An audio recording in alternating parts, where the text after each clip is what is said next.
If you or someone you know has diabetes, you may have built up an extra supply of test strips and lancets. That's where we come in. We'll buy the supplies that you don't need and resell them to those in need to prevent waste. Help us make diabetes management more affordable. Visit us at teststripswithaz.com.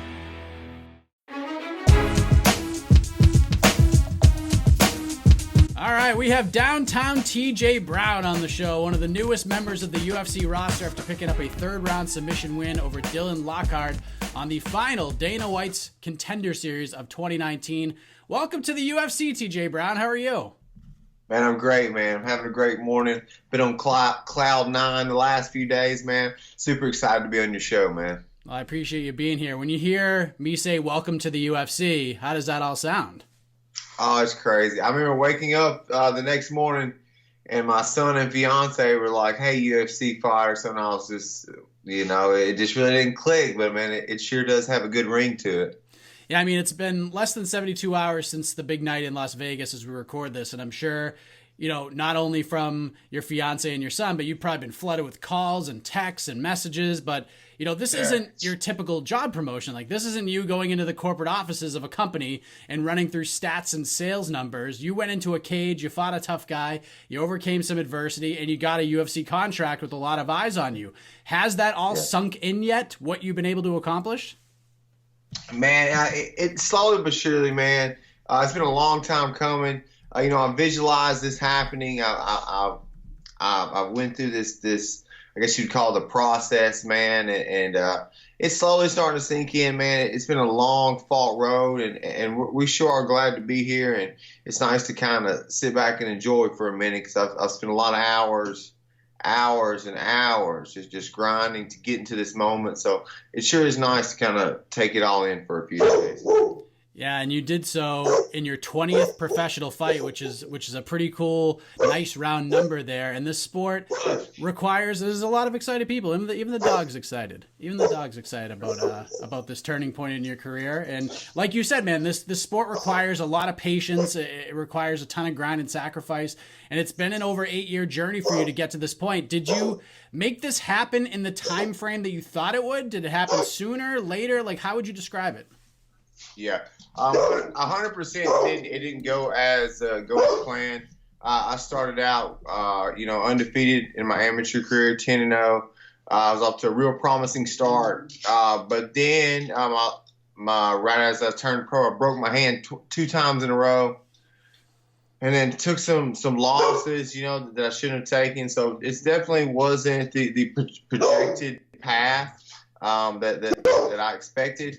But at the same time, I think I'm exactly where I'm supposed to be right now. Because of those downfalls, it's made me grow and be the fighter that I am today. So I think I'm right where I should be. Does it mean more knowing the adversity that you overcame? I mean, you see a lot of guys coming in 5-0, 6-0 into the Contender Series, earning a contract. You've taken more of the road less traveled, so to speak. Does it mean more to you with everything you've gone through compared to some of the other prospects? Yeah, 100%, and I think it shows in my performance. Even in my performance, I was able to fight through adversity. I've been in those tough spots in my career, and that's what allowed me to keep my composure in my fight and dig down and remember what all I've been through to get here, and just kind of a real motivation to get through that fight and finish it like I did. And I think a lot of these newcomers that are coming up don't have that aspect yet, haven't learned there. So again, I'm sorry, dude. We live, man. We live. Again, I'm right where I'm supposed to be, man. So I'm excited to be here. I thought it was super interesting that you fought Dillon Lockhart, of all people, a teammate of Peter Barrett, who was a guy you have a win over a couple of years prior, who also fought on the card, who also got a UFC contract on Tuesday night. It's kind of crazy how things come full circle in this sport, does it not? Yeah, 100%. It was cool seeing he was going to be there. We were both up there at the PI, and I was like, man, I think I know that guy. And it comes out we're both fighting on the same card. Peter Barrett's a super dog. Dillon Lockhart's good, man. I'd like to give a shout out to him, and he's one of those guys that's going to make it. It just wasn't going to be off my back that night, but I believe he's got all the talent and skill to make a run and to probably get into the UFC. It just wasn't going to be off my back that night. Yeah, he's definitely a tough guy. He dropped you early on in that fight, but you were able to turn things around and get the win. How hurt were you early on in that fight? Yeah, so I was hanging out with a couple friends last night, and I was telling them, man, that I really don't have a lot of. I remember that first round all in general. Like I watched film on it, and really I was buzzed going into the second round. About the second round, I was kind of cleared up, and then you can see the third round I was really able to open up and get the finish. But man, that first round was just autopilot, and I'm lucky to have a coach like Rolly Delgado to kind of talk me through the situation. And it's really his coaching that allowed me to stay in the game and change my game up and get the win. How much do you take your hat off to Dillon for sticking with it after the illegal knee? Because, it's probably an instinctual thing in a hard-fought battle. You had been rocked early in the round, especially considering in the next fight there was an accidental eye poke or a knuckle in the eye, and it led to one of the fighters not being able to continue on. And I'm not a fighter, so I'm not here to judge. Getting poked in the eye sucks no matter what line of work you're in, especially when there's a guy standing in that cage that wants to knock your head off. Dillon could have easily just said, you know what, I'm done. I had a good start to the round. I'll take the win. I knocked him down. I looked to finish the fight. I could have made a pretty darn good impression on Dana White. Have you thought about that at all? No, 100%. It was definitely going through my mind in the moment as well. I knew he could have took the easy way out. I guess you could say he could have took the easy way out. But man, my hat's off to him for staying in the fight like a real fighter. So a lot of respect for me was given to him because, like you said, he could have took the easy way out. But instead, he took the time to shake it off and get right, and we were able to square off and get it done. And, mad respect to him. It shows that he's a real fighter. I thought you had won the second round, but it was close in a lot of people's eyes, especially in the MMA Twitter sphere. But, had the third round gone the same way as the second round, the best you would have gotten was a draw. So you talked about how important your coaching was. What was that conversation like in your corner heading into that third round? Yeah, to be honest, I was a little, flustered up. I was definitely, I knew we had to get a finish. My emotions were getting to me because I was thinking, man, I'm 2 rounds down. We're not 2 rounds down, but I'm 2 points down from the first round. And I knew just winning the round wasn't going to be enough. But I was simply able to look at my coach, Rolly Delgado, ask him how we win this fight. And, man, the plan was to go out there, open up with the striking, get him thinking about the hands. Let's get a takedown, and then let's finish the fight with the old trusty arm triangle. And, man, that's exactly what we did, man. I think my jiu-jitsu and wrestling was able to kind of break his will there towards the end, which ended up setting that arm triangle up and getting us to finish. And the comeback was complete. How would you describe that feeling, man? Like the emotions that went on within you after you felt him tap out? Yeah, man, it felt great. My last 2 fights have been like these highlight knockouts, head kicks, this and that, and I wanted to display that. However, I think I displayed something more important. How myself is able to deal with adversity, bounce back, and you can never count me out. And I think there's a lot of value in that, and to be able to come back in that fashion, dude, that really just shows who I am as a fighter. Just when you think Dana White, where he's going, what he's thinking, where his mind is, he surprises you, right? Like he sent you on this roller coaster of emotions describing your performance, your potential place in the UFC. And to me, as I'm listening, I'm sure you felt way differently than I did. It sounded like he wasn't going to give you a contract, but then he did. Did it seem like you were sitting in that chair waiting for him to finish his sentence for like 45 minutes with how it all went down? Dude, this is a great show. I mean, I hope this needs to be on mainstream TV. The Dana White Series is a great TV show. So it's a great drama show. Like, I was literally sitting in my chair, and I was in my mind. I was like, I'm not getting it. And then it turns around, and I am. And I was like, so, and everybody at home, dude. I had so many calls and texts, just flooded. But man, I think Dana White's trying to give us a heart attack, and so it. And it was great, man. And, man, it's all worth it for sure.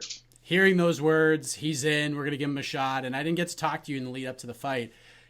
What did that all mean to you? Like all the hard work, all the sacrifice you made to get to this point. What did that moment, what does that contract mean to you?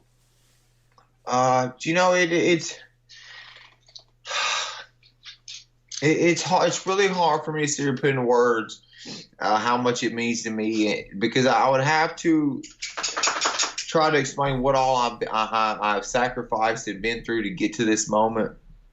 But I can tell you this, it means a lot to me, and I think that it's a good sign of hope for other people as well. I have a good story. Like, I didn't have the perfect record, I didn't have the perfect career, but one thing's for sure is I never quit. I never gave up. I persevered through tough times, and I'm a real sign for hard work pays off. And I think as a normal American, a normal human being, that's inspiring.